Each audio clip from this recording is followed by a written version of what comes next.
పాలెం అందరికీ కూడా నమస్కారం. నిజంగా అంటే కిట్టు గారు అన్నట్టు ట్రోలింగ్ చేయకపోవడం లేదు, అంటే చేస్తున్నారు, వాళ్ళు చేసేవాళ్ళు, వాళ్ళు మాటలు అనేవాళ్ళు అంటున్నారు, కానీ భయపడకుండా అని అన్నారు. అసలు మనం ఎందుకు భయపడాలి అని నేను అడుగుతున్నా. మనం ఎందుకు భయపడాలి? మన వెనకాల ఎవరున్నారు? ఎవరున్నారు మన వెనకాల? మరి ఇంకెందుకు మనం భయపడ్డాం? ఇంకెందుకు మనం ఆలోచించడం? ఇంకెందుకు మనం వెనకడుగు వేయడం? కళ్ళు పోసుకుని ఫ్యాన్కి గుద్దడే అంతే, అవునా కాదా? భయపెట్టేవాళ్ళు, మభ్య పెట్టాలని చూసేవాళ్ళు, అబద్ధపు ప్రచారాలు చేసేవాళ్ళు, మన ఆలోచన మార్చాలని ప్రయత్నించేవాళ్ళు ప్రతి చోట ఉంటారు. కానీ ఆలోచించి, అసలు ఆలోచించక్కర లేకుండా కళ్ళు మూసుకుని ఓటు మనం వేయాల్సింది మాత్రం ఒక్క జగనన్నకే, అవునా కాదా? ఎందుకంటే ఇవాళ కిట్టు గారు లాంటి వాళ్ళ నాయకుల్ని ఆయన మచిలీపట్నంలో ఇక్కడ నించోబెట్టడం అంటే నాని గారు ఉన్నారు, నాని గారు చేయాల్సిన అభివృద్ధి అంతా చేశారు మచిలీపట్నంలో. ఇవాళ చూసుకుంటే పోర్ట్ నానిగారి ఆధ్వర్యంలోనే అది పూనుకుంది, అవునా కాదా? ఎన్ని దశాబ్దాల నుంచి మీరు అందరూ కలలు కంటున్నటువంటి పోర్ట్ అది ఇప్పుడు సంతరించుకుంటోంది నానిగారి ఆధ్వర్యంలో. అలాగే మెడికల్ కాలేజ్, ఇక్కడ మెడికల్ కాలేజ్ వచ్చిందంటే దానికి కారణం కూడా నానిగారికి వచ్చినటువంటి ఆలోచన జగన్ గారి చెవిలో వేయగానే విత్ ఇన్ నో టైం, అంటే 5 నెలల్లో దానికి శంకుస్థాపన జరగడం, పనులు మొదలైపోవడము, అది పర్మిషన్లు వచ్చేయడము, పిల్లలు వెళ్లి చదువుకోవడం, ఫస్ట్ ఇయర్ అయిపోతుంది అప్పుడే, అవునా కాదా? సో మరి ఇదంతా కారణం మన పేరు నానిగారు. అలాగే ఇండోర్ స్టేడియంలు, సన్నగా చిన్నగా ఉండేటువంటి మచిలీపట్నం రోడ్లు కొంచెం వైండింగ్ అయ్యి కొంచెం వెహికల్స్ వెళ్ళడానికి ఈజీగా, ఇవాళ ప్రతి ఒక్క ఇంటికి ఒక కారు ఉంది, ప్రతి ఒక్క ఇంటికి 2-3 బైకులు ఉంటున్నాయి. మనంతా ట్రాఫిక్ ఇబ్బంది లేకుండా, ప్రజలకు ఇబ్బందులు లేకుండా ఇవన్నీ జరుగుతున్నాయంటే కారణం పేరు నానిగారు. ఇప్పుడు ఆయనకి మచిలీపట్నానికి మనం చేయాల్సింది చేసేసాము అన్న తృప్తి కలిగిందట.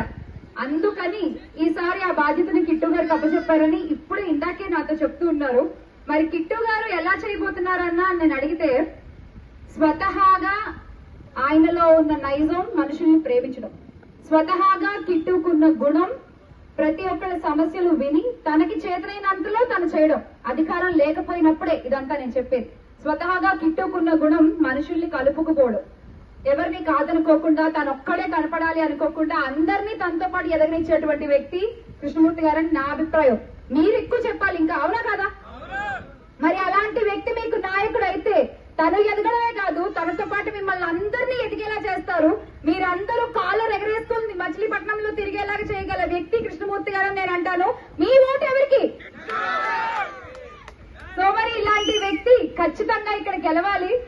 ఇక్కడ మళ్ళీ నాని గారు, కృష్ణమూర్తి గారు ఇదంతా కూడా పక్కన పెడితే జగన్ అన్న ఎంత చేశారో ఎంత చేస్తున్నారో మనందరికీ తెలుసు. ఒక అభిప్రాయాన్ని మార్చే ప్రయత్నం చేస్తున్నారు అవతల పార్టీ వాళ్ళు, కానీ అదేమీ జరగదు. మన అభిప్రాయాలు మారుతాయా? మన నాయకుడిని మనం మార్చుకుంటావా? మన లీడర్ ని మారుతావా? ఎవరు ఆంధ్రప్రదేశ్ ముఖ్యమంత్రి? 2024 Jagananna once more, 2024 Jagananna once more. మరొకసారి ఏపీకి ముఖ్యమంత్రిగా శ్రీ జగన్మోహన్ రెడ్డి గారే ఉంటారు.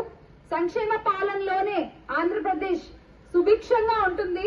గర్వంగా ప్రతి ఒక్కళ్ళు, ప్రతి పేద కుటుంబంలోని బిడ్డ ఇంగ్లీష్ మీడియం స్కూల్కి వెళ్తాడు, యూనిఫామ్లు వేసుకుంటాడు, చక్కగా బ్యాగ్, టై, షూ అన్ని వేసుకుని ఆ బిడ్డను అలా చూడగానే ప్రతి తల్లి కళ్ళల్లో ఎంత ఆనందం అండి. పంపించాలనున్నా కాన్వెంట్ స్కూల్ కి పంపించలేని ఒక పరిస్థితుల్లో ఇలాంటి ఒక సదుపాయాల్ని వాళ్లకు అందుబాటులోకి తీసుకొచ్చిన జగనన్నని కావాలనుకుంటారా? లేకపోతే ఇంగ్లీష్ మీడియం ఎందుకు, తెలుగు ఒకటి ఉంటే సరిపోతుంది కదా, తెలుగుని మర్చిపోతున్నారు అని వంక చెప్పి ఇంగ్లీష్ మీడియం నాపేద్దాం అనుకున్న వాళ్ళతోటి ఉంటారా? ఎవరితో ఉంటారు? మనదంతా ఒకటే పార్టీ, ఒకటే నాయకుడు, ఒకటే మాట, ఒకటే గుర్తు. జై జగన్, జై జగన్. కృష్ణమూర్తి గారు, ఆల్రెడీ నేను మీకు ఇందాక చెప్పాను ఆల్ ద బెస్ట్ అని. చిన్న సవరణ, కంగ్రాచులేషన్స్.